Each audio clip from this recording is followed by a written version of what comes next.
Let's bring you this conversation now as promised. The ANC will hold its January 8th statement at the Maruleng Stadium in the Northwest this coming Saturday. Now, the annual anniversary celebrations will be addressed by President Cyril Ramaphosa, who will set the political agenda and outline priorities for the year ahead. The ANC National Chairperson and Minister of Mineral and Petroleum Resources is Gwede Mantashe and joins us now to discuss this and other pressing issues in the country, like the ANC-SACP matter, the Government of National Unity, the never-ending illegal mining crisis, as well as the world of politics that include the Venezuela saga. Thank you so much for your time, Minister. Welcome to the agenda. Thank you very much. First of all, let's get your reaction before we get into our conversation to what we're seeing now happening in Venezuela. Pretoria says this is a violation of the UN Charter.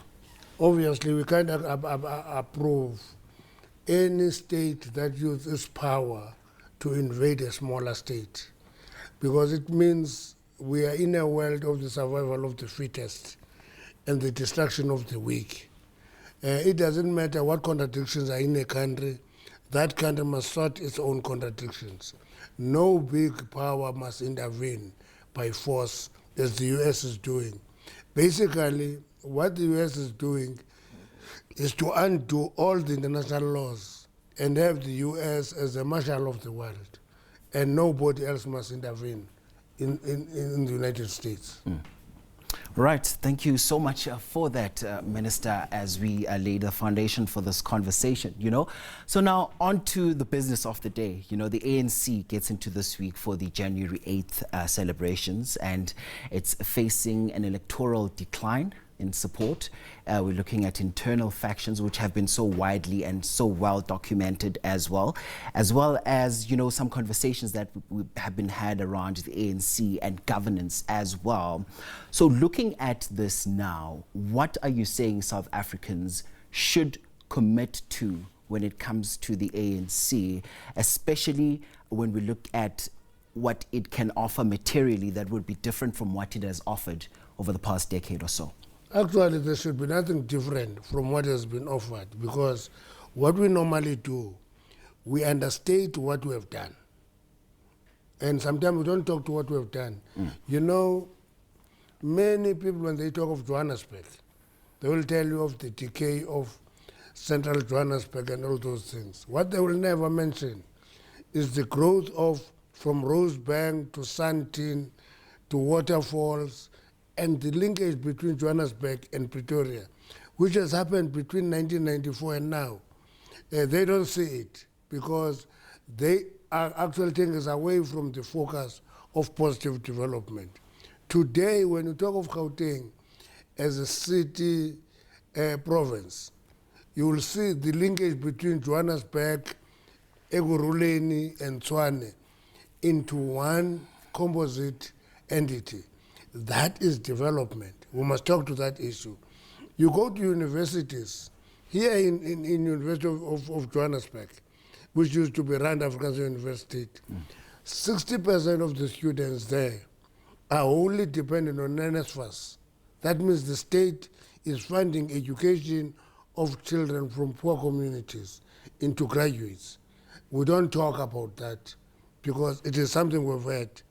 We've built more than 4.7 million houses for people who are not having accommodation. And that is shelter for the poor. So what we are not talking about is to emphasize and develop theoretical framework and articulation of an ANC government that took over a bankrupt state but developed social security system that favored the poor. We don't talk about that. Yeah. But also, what are those conversations that you say are not being had? Because now you say we're not talking about that, right? Yes. What are some of those conversations that you feel need to be given expression to at this moment? Let me give you another example. We used to talk about middle-class bulge. It was almost like an accident. What was not mentioned was that there is investment in developing people into a different category of them. In my home, where I come from in Kala, in a home of red blanketed family, All of a sudden you have graduates. We don't talk about that. And that graduate in that family changing the status of the household alone. I am from a family where my mother was never at school for a single day. I have a responsibility to change the status of that household because I used the advantage of the ANC to get educated and be developed. And I must change the status of that household because the family is the smallest unit of society. It starts from there. Then you can grow to community and then society. You can't start from society and ignore a family. And that is not debated. And we're going to go to the January 8th and celebrate 114 years of an organization, the oldest organization in South Africa. Everybody thinks that that is for granted. If it was a human being, it would be quite a good age for any human being to be 114 years old. That is, somewhat of what some would even call a good news story, as you mentioned. And I like that you also go back to people's lived experiences on the ground, as you talk about yourself as well, being a product of some of, all of those good news that we talk about as a country, as a collective, right? But here's the thing now, Minister. Conversations are moving away with from people judging political parties on their intentions, but more on what they have delivered. Are you happy with what the ANC has delivered so far? Can I tell you the difference between South Africa and China? I want to use China because it went through the revolution, cultural revolution, which almost destroyed the country. And they transformed it into a current China. The difference is that Chinese people put their skin in the fire. South Africa, we've developed a theory of delivery, which means you sit back, you sit in the sun, and you expect the state to deliver. And people are not involved. And I'm saying, if our people can be involved, we'll be a better country. Let's work on that. It's a mistake we've committed as the ANC. I must own up as well, where we created a passive society instead of ensuring that there is an active society that participates. That's where this debate, for example, let me squeeze it. There's a new debate now about BEE, that it should be scrapped. People who say that are mainly white parties who are actually responsible for depriving black people of participating in the economy, one as entrepreneurs and two as skilled individuals. And all of those are kept in the backyard. And I'm saying that debate reflects the emboldenment of white supremacy in South Africa after 30 years. That white supremacy got emboldened, and all of a sudden, we all believe that whites are the saviors, and that is white supremacy. That whites are superior, blacks are inferior. All right. We'll get back to BEE in just a moment. Yes. But are you happy with what the ANC has delivered so far? I'm happy that we've delivered, we've changed the outlook of the country. I'm happy about that.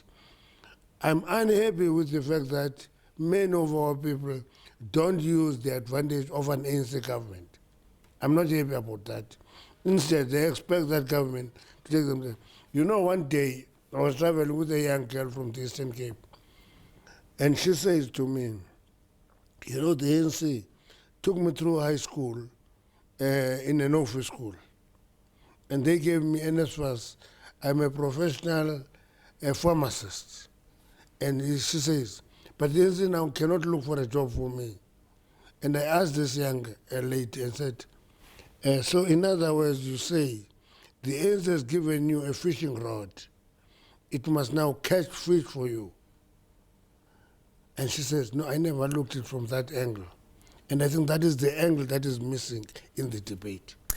But also, Minister, does what you say now tie in with some of the conversations that were had, for instance, in your recent NGC, where, you know, the party acknowledged that there was somewhat of a disconnect with its masses, with its people that it so represents, particularly when we look at a declining electoral support and the need to reconnect with some of those communities. I want to know from you, because the ANC has lost the urban and young voters in the previous election cycle. We've seen this as well. Just what is your assessment of this? And I ask this question because I'm just trying to gauge as to what the ANC understands, you know, about voter disengagement. You know, one of the things that the ANC has committed to do, one is to admit to mistakes it has committed.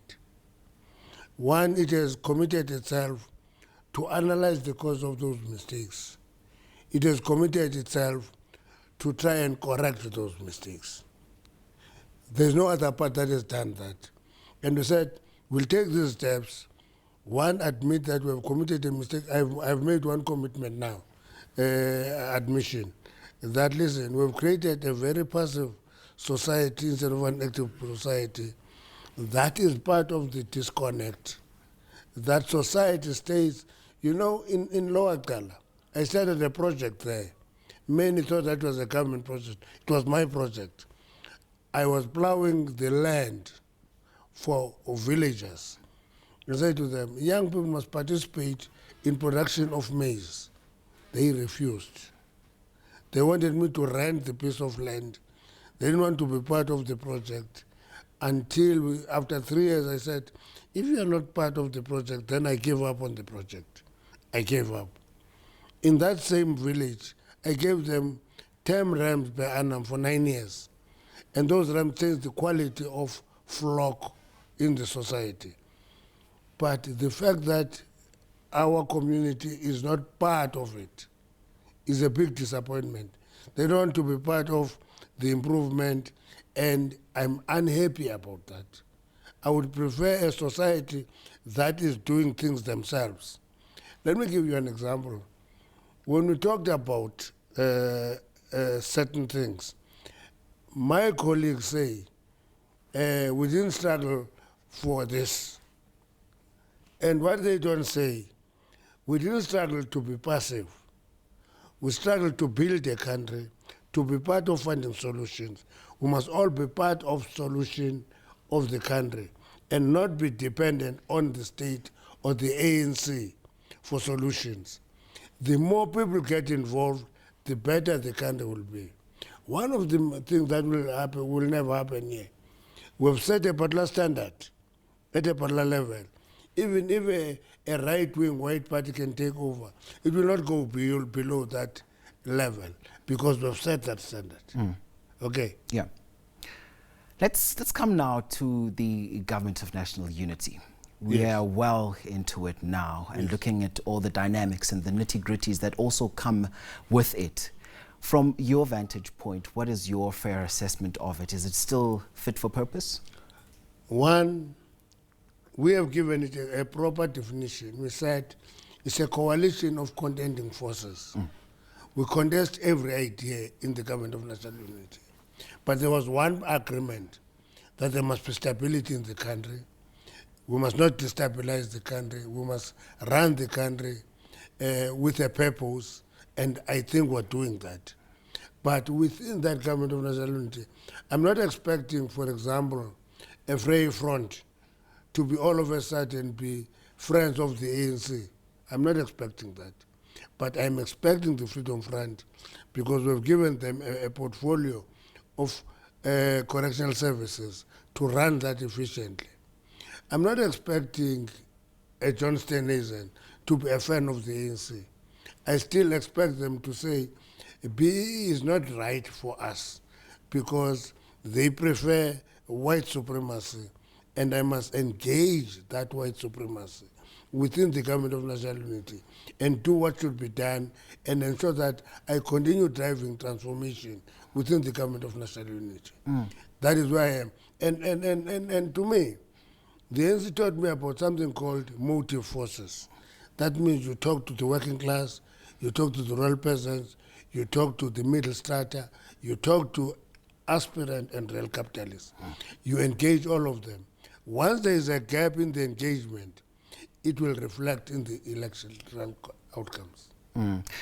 And okay, let's go back now to BEE that you just touched on. Your words were that so-called white parties hate BEE. Yes. Why? Because for the longest of their time, sometimes they limit it to apartheid. I don't know if Afrikaners remember that there was never an Afrikaner CEO in any mining company before 1994. Not one. All mining companies were run by the English CEOs, all of them, including Janko, which was Afrikaner capital. Today, when the ANC is in power, I can give you a long list of Afrikaner CEOs who are running mining companies. Right from Bernard Swanepoel, Confon Konya, go to Andre Velkens, you can go, the list is long.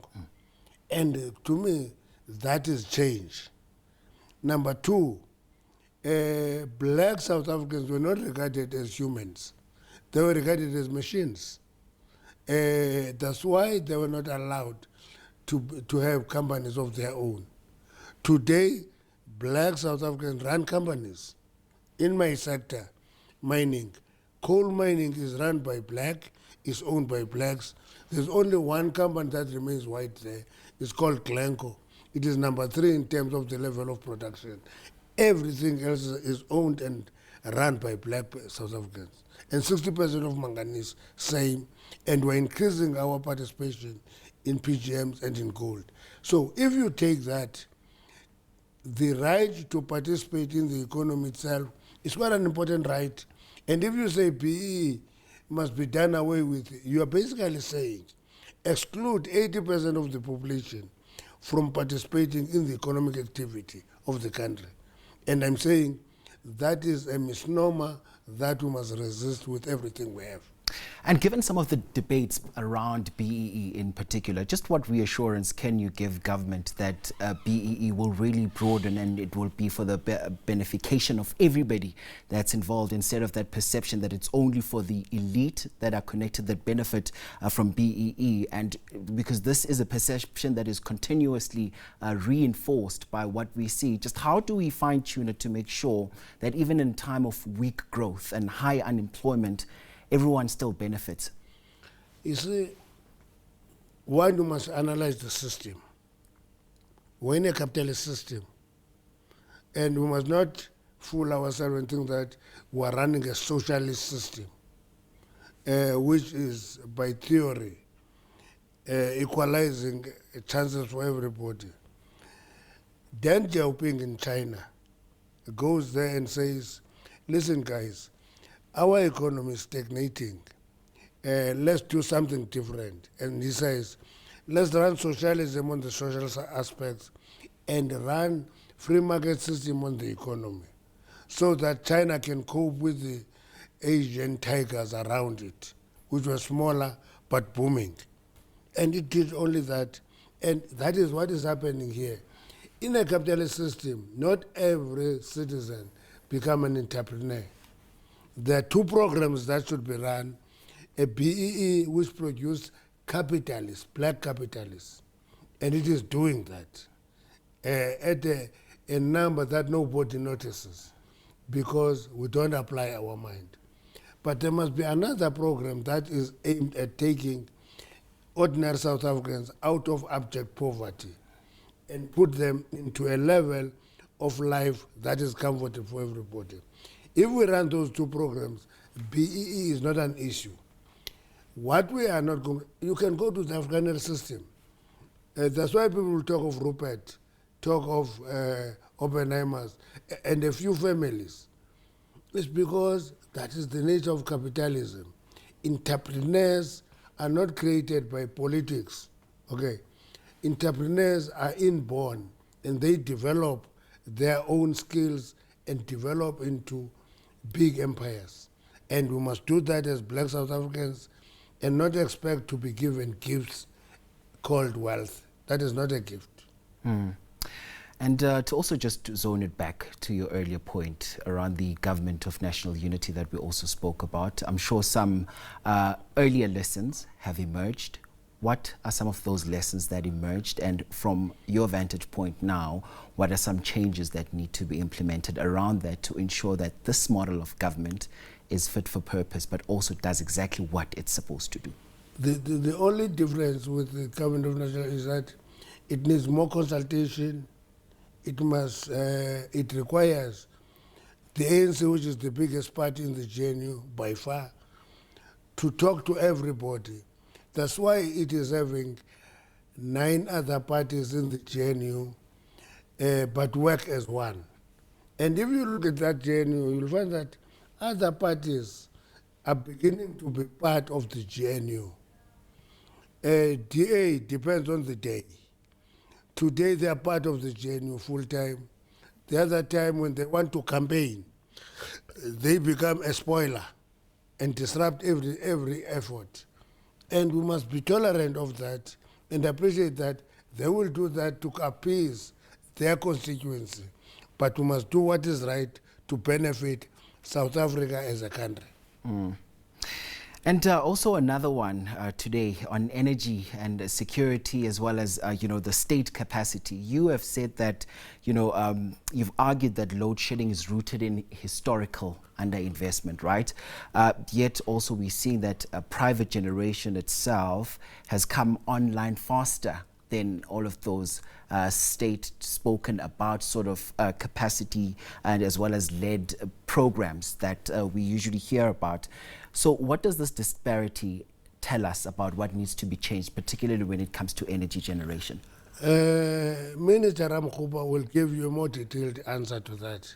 But what you will appreciate is that today, energy availability factor in Eskom is 74%, as opposed to 46% when we had load shedding.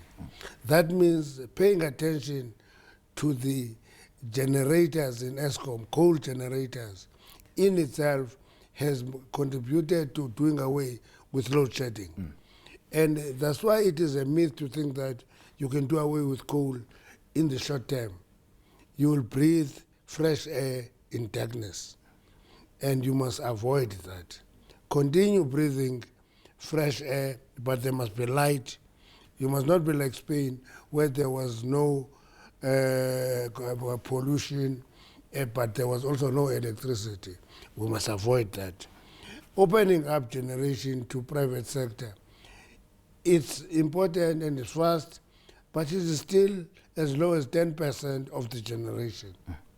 And Eskom still generate big majority of our energy.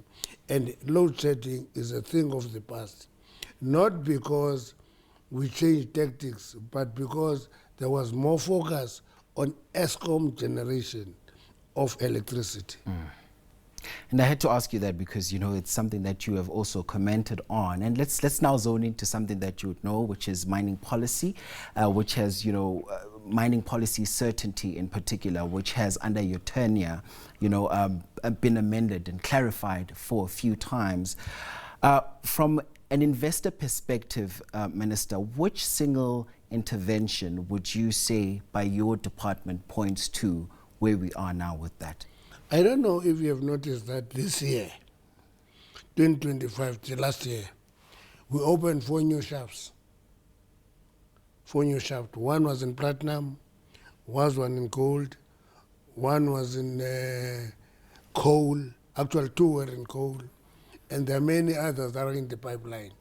To me, that is the most important intervention. The second one was establishing an exploration fund, because mining starts with exploration. We started that fund with 400 million rand. It is over 2 billion now. People are beginning to contribute to that fund. That exploration is going to actually discover new deposits, because you can't discover new deposits if you are not doing exploration. And we're focusing on exploration, and we're talking to exploration all the time. And speaking of exploring, there are also criminal elements. The reality is there are criminal elements that want to also explore some of those minerals that you talk about right now, which takes us to the conversation of illegal mining, which is also a matter that is topical right now in the country.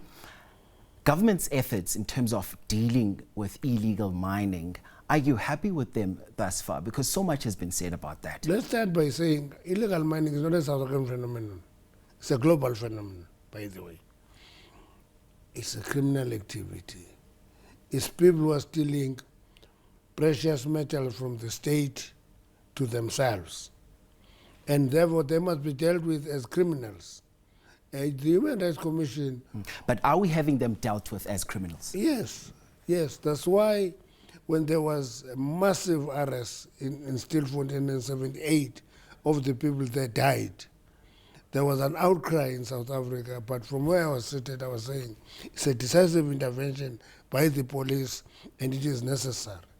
Again, we've intervened in the Northwest where chrome was being stolen like sweets, and we've intervened, we've taken machinery, pounded it, and I think police can do more. And it is a criminal activity. Some people said, but it's your responsibility. I said, no, it's not my responsibility. Unless you say cash heists and those who bomb ATMs are a responsibility of the Minister of Finance. If you say that, I will accept that illegal mining is a mining activity. It's a criminal activity. Police must just do more to arrest them. And in the law that is being amended now, we're making it a more serious offense to be in illegal mining. Yeah, but do you think all of that tough talk will lead to results that South Africans so want to see? Because it's their communities that are hardest hit at the most with all of these criminal elements that seep through in their communities. Can I tell you something? Yeah. When people were arrested in Bapong, it was community that said, please don't arrest all of them, they give us money. Until South Africans appreciate that they can't benefit from crime, we're not going to make progress as fast as we should. Once South Africans appreciate that crime is not paying, South Africans will be part of getting licenses and mine formally themselves. There are few areas where chiefs and their communities have applied for licenses. We have given them. And that is the route they must take. They must not think that because it is a land of my grandfather, therefore those minerals are mine. They are not theirs. They belong to the state on behalf of the people as a whole. And if a chief in a particular area want to form a company, they must form a company and mine, get a license. All right. And, you know, I'm going to go back to this point because it's something that we've touched on extensively, the future of BEE and what it looks like just going forward, because you rightfully said that not everyone is going to be an entrepreneur, and we need to fine-tune all systems to ensure that, you know, they benefit people as and when they should. Let's talk about that. Can I tell you, the loose talk that people who get benefit from PEE are connected politically, which is a farce actually. Politics don't create entrepreneurs. I want to start from that. Entrepreneurs are entrepreneurs on their own. You need, for example, people cite Patrice. Say Patrice is a sword to the president. What they don't explain is that the president got married to a sister of Patrice who was already a business person. So it's not Patrice connected to politics. It is politics that are connected to that entrepreneur. Entrepreneurship is not created by politics. It is in you. It burns you. It makes you feel like you want to create wealth for yourself. And in the process, you create a company. That's why when they come to my department and say, please give us a license because we want to create jobs. And I say to them, you will create jobs, but that is not the intention. You want to make money. In making your money, you will employ people, and in the process, create jobs. It is not you are not an EPWP. You don't create jobs and then make money. You make money and then create jobs. That's what the system looks like. And to also just, zone it back to the January 8th statement that is coming up, with the president expected to essentially give the party its marching orders going into this year. Much has been said about that, with many just calling it rhetoric, as just a process that the ANC just wants to get out of the way and move on, as if nothing is happening on the ground, as if people are still not poor, as if people are still not unemployed. What difference is it going to make, and how different is this one going to be? Can I tell you, I'm now over 70. I've never had a government looking for a job for me. You know that? Never. I went to Teba, I took a contract, went to the mines, worked as a miner, went back home, bought cattle, bought sheep, went back to the mines, and I did that. The difference is that today, because there's a progressive government, people expect that government to go and give them jobs. They don't look for jobs. And that must change. I'm sure to be here in SABC yourself, you look for an advert, you applied, you got into SABC. Not the SAP looking for you. You looked for a job and you got employed. And people must begin to appreciate that you do queue up for a job, you get employed, adverts are not going to employ you. You will have to look for the advert and apply in real terms. If you don't do that, you're not going to be employed. And I'm going back to the point I made. Let's move out of being a passive society to be an active society. And interestingly, as we have this conversation, a lot is also happening within the party, with the SACP also, deciding to walk it alone. I know colleague Samgela Masego, but later on, is going to be having a conversation with the General Secretary of the SACP. Let's get your views on the SACP deciding to go it alone. What does this mean for the It's ANC? a big mistake on the part of the party. I'm a member, by the way, an old member. I was a member from the 80s into the party today. It's a big mistake for a party to move away from the mass formation and go on its own as a revolutionary party, instead of bringing its expertise and its skill to the ANC to clarify the thinking of the ANC. And to go it alone is a mistake. It has an opportunity to either boost the party or sink the party. So the party is taking a risk, is gambling on its own future by going alone. Yes, but it says the ANC needs to get its house in order. No. You can't take a decision as a party on the basis of the ANC. The ANC take its own decision. The party take its own decision. That's why the ANC can't tamper with a party resolution to go alone. We can't, because it's an independent party. It's an alliance of equal partners. And these partners take independent decisions. And I'm saying, if the party wants the ANC to... Actually, many ANC policies have fingerprints of the party. That's why people like Moses Kotane, J.P. Marx, and all of them were comfortably influencing policy formulation of the ANC without claiming credit for it. Okay, so now that you also just bring in history, Minister, beyond history as well as the struggle credentials, just what should South Africans measure the ANC against this year? It would measure it against the work it is doing. Does the ANC continue to send young people to school and pay for them? Does the ANC continue to build houses? Does the ANC continue to ensure that we take access to electricity from 34% in 1994 to 94% today? Will it ever achieve universal access to electricity? Is the ANC talking to the price of electricity? You see, in my hometown, Kala, every house and every hut has a connection to the electricity, and that is the work of the ANC. And the ANC must be assessed against the work it is doing in society, not about what I, as a person, don't get access to.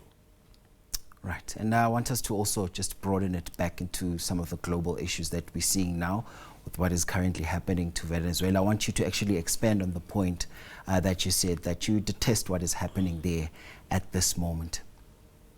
It's because it cannot be the size of a country and the power of a country that determines the future of a country. Smaller countries are making much progress. I've been to Vietnam recently. It's doing well. If you go to the history, you will see the fight, the war they fought against America and why they are succeeding today. If you go to Singapore, it's a successful story. Small, but very successful. And you can take those countries.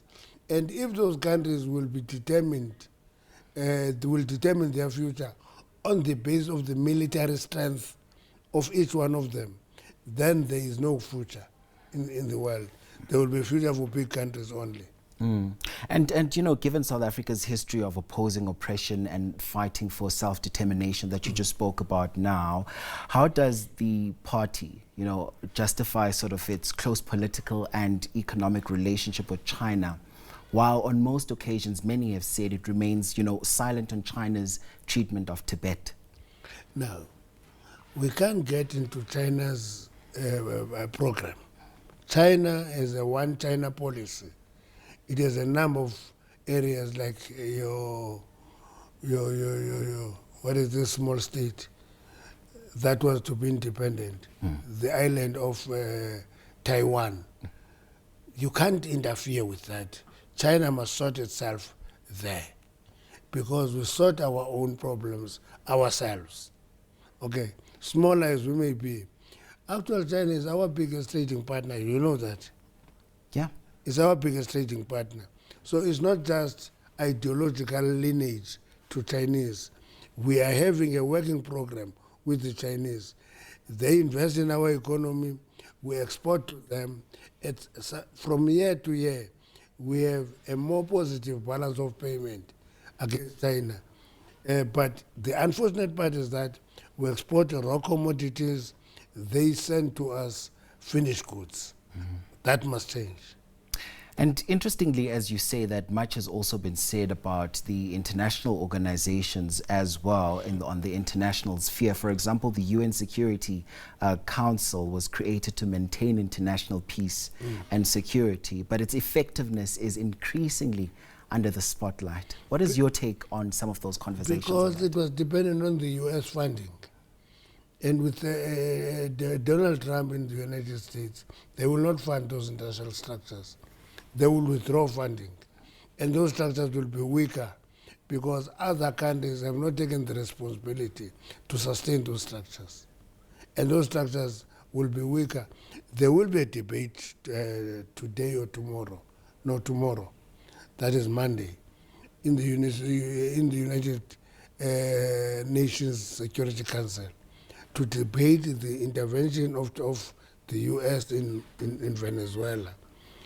Whether it will be talk or action is a different matter, but it will give countries a right to express views about US and the Venezuela. For example, Britain is happy that Maduro is overthrown. It can't be the responsibility of other countries to effect a regime change in other countries. It can't be.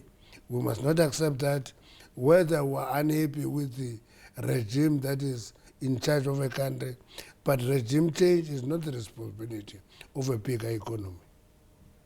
All right, and much more conversations as well, Minister, around succession in the African National Congress. We're bringing it back domestically and having this conversation. I know it was on this very platform where you said you're not throwing your hat in the ring. I'm going to put you on the spot and ask you which some of the other young names, because you said, you know, you're making way for some young talent as well. No, I'm not making way for anybody. Yeah. I'm retiring. I'm more than 70 years, I'm old. In the morning, my body tells me, my brain is very sharp, but the body tells me that you have been in the ring for some time. I'm retiring. I'm not making way for anybody. People will throw their names, they will contest, and they will be elected. All right. So you're not giving us any names? I'm not giving you any names because I think it cannot be an individual who makes the difference. It is the team that will make the difference. All right.